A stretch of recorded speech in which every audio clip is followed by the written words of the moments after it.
महाडमधल्या प्रसिद्ध असलेल्या विसावा हॉटेलच्या मागे बेपत्ता वाहनांपैकी काही वाहनांचे अवशेष सापडलेले।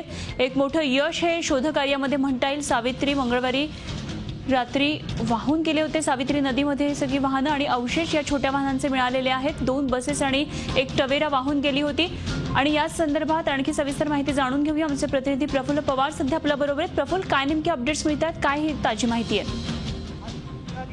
दुर्घटनेनंतर आणि आज दुपार अखेर 1 वाजेपर्यंत साधारण 21 मृतदेह सापडले आणि त्यात एक महत्वाची माहिती जी आता मिळाली। 15 मिनिटांपूर्वी महाडच्या जिथे दुर्घटना घडली पुलावर वाहनं पुलावर कोसळली, तिथून अवघ्या 5 मिनिटाच्या अंतरावर साधारण 1 ते 3 किलोमीटर अंतरावर विसावा हॉटेल आहे आणि या हॉटेलच्या बरोबर मागच्या बाजूला वाहनांचे 2-3 अवशेष सापडले। त्यात साधारण ही छोट्या वाहनांचे अवशेष आहेत। त्यात महत्वाची गोष्ट असेल की जे वाहनावर लावायचं कॅरियर असतं ते कॅरियरचे काही भाग आहेत त्याच्यामध्ये आणि दुसरे भाग जे आहेत ते एसटीचे फायबरचे पत्रे जे असतात ते एसटीचे फायबरचे पत्रे आहेत आणि हे जे अवशेष आहेत ते छोट्या वाहनांचे आहेत आणि दुसरा जो लाल रंगाचा फायबरचा पत्रा आहे तो एसटीच्या अधिकाऱ्यांचं असं म्हणणं आहे की हा बहुधा एसटीचाच असावा।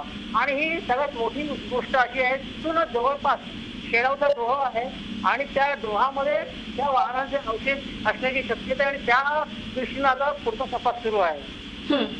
प्रफुल्ल, साधारण 63 तास उलटलेत या घटनेला आणि त्यानंतर आता हे मोहिमेला शोध मोहिमेला मोठं यश म्हणता येईल। आता ते अवशेष जे गाड्यांचे आहेत ते थोडे थोडे मिळायला लागलेले आहेत, मात्र अगदी तुम्ही सांगताय त्याप्रमाणे काही अंतरावर ज्या पुलाच्या खाली जिथं गाड्या कोसळल्या तिथनं अगदी 5 किलोमीटरवर असलेल्या विसावा हॉटेलच्या तिथे अशा प्रकारचे वाहनाचे अवशेष मिळत आहेत। तर हे शोध मोहिमेला आधी कसं बघता नाही आलं किंवा आधी कसं हे हाती नाही लागलं? महत्वाची गोष्ट अशी आहे गेले 3 ते 4 दिवस जे पाणी होतं नदीला ते नदीचं पाणी आता थोडं कमी झालं होतं आणि आज पुन्हा नदीचं पाणी वाढायला सुरुवात झाली। आज महाडमध्ये दिवसभर पाऊस आहे आणि ती जी वाहनांचे जे अवशेष होते ते जे सुद्धा अडकले होते झाडाझुडपांमध्ये ते आज जो पूर आला पुन्हा पाणी वाढलं आणि त्या पाण्याबरोबर ते पुन्हा वाहत आले आणि इथल्या नौसेनेचे जे कर्मचारी होते शोध कार्य करणार त्यांच्या हाताला हे अवशेष लागले। जर आज पाऊस पडला नसता तर कदाचित ते जे अवशेष आहेत ते तिथल्या झाडाझुडपांमध्ये अडकून राहिले असते।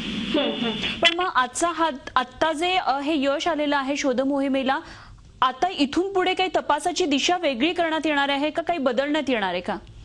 कालपासून आपण जे बघतोय पहिल्या दिवशी एकही मृतदेह हाती लागला नव्हता आणि नंतर कालच्या दिवसात दिवसभरात 14 मृतदेह सापडले। त्यापैकी खूप दूरवर गेलेले जे मृतदेह होते ते 2च होते, एक आंदोलनाचा आहे दुसरा हरिहरेश्वरचा। बाकीचे जे मृतदेह आहेत ते या दुर्घटनेच्या स्थळापासून अगदी 8 ते 10 किलोमीटरच्या परिसरातच होते।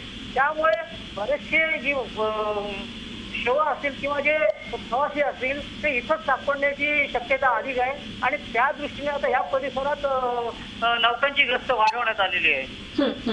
प्रफुल्ल, आता सध्याचं वातावरण नेमकं काय आहे? पाऊस अजूनही तिथे पडतोय आणि काही अडथळे येत आहेत, या संदर्भात काय आणखी ताजी माहिती आहे?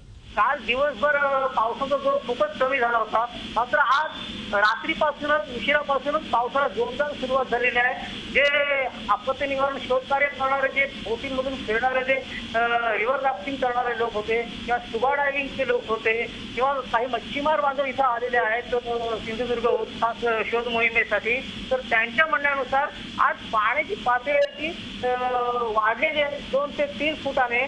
त्याच्यामुळे पाण्याचा फ्लो वाढलेला आणि त्याच्यामुळे शोधकार्यात अडथळे येतात आणि अनेक जणांनी आपल्या बोटी पुन्हा किनाऱ्यावर लावल्यात, मात्र रिव्हर राफ्टिंगचे आणि नौसेनेचे लोक मात्र तिथं शोधकार्य त्यांनी चालूच ठेवलेलं आहे।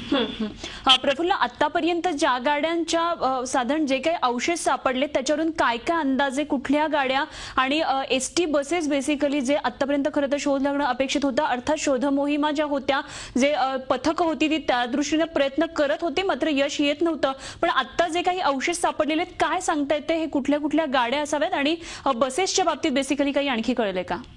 बसेसच्या बाबतीत फारशी काही माहिती मिळालेली नाही, फक्त एसटीच्या अधिकाऱ्यांनी असं सांगितलं की हा जो पत्र आहे तो एसटीचाच असावा, पण त्यांनी त्याबद्दल अजून खात्री दिलेली नाही।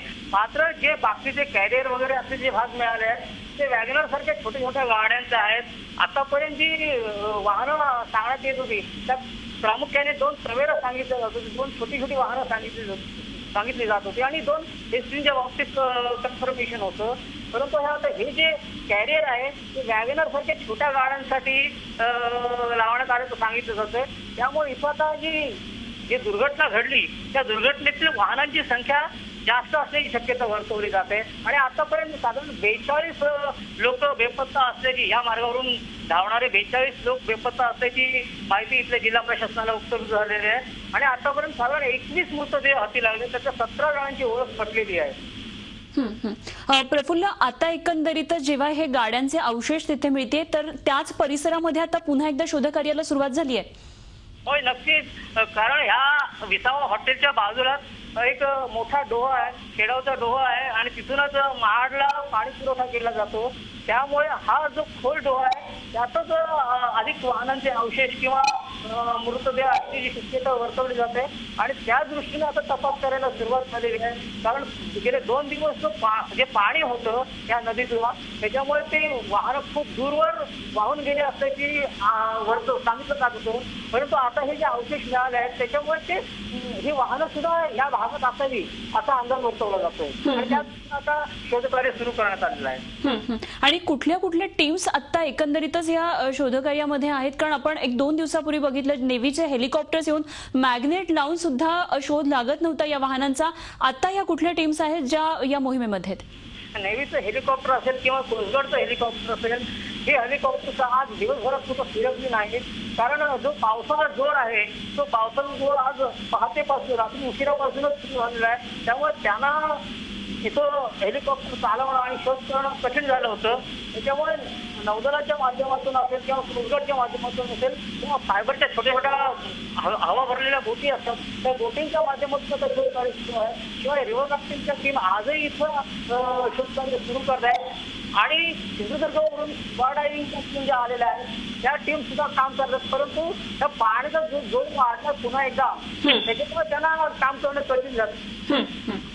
धन्यवाद प्रफुल्ल, दिलेल्या या सगळ्या सविस्तर माहितीविषयी ताजी अपडेट आपल्याकडून जाणून घेत राहू. प्रफुल्ल पवार आमचे प्रतिनिधी आपल्याबरोबर होते. तर 63 तासांच्या शोध मोहिमेला हे खूप मोठं यश म्हणावं लागेल. महाडमधल्या विसावा हॉटेलच्या मागे काही गाड्यांचे अवशेष सापडलेले आहेत आणि विशेषतः जो पत्रा फायबर सारखा जे काही सापडलेला आहे ते एसटीचा असावा असा एक अंदाज एसटीच्याच जे अधिकारी आहेत त्यांनी दिलेला आहे. झी 24 तास रहा एक पाऊल पुढे.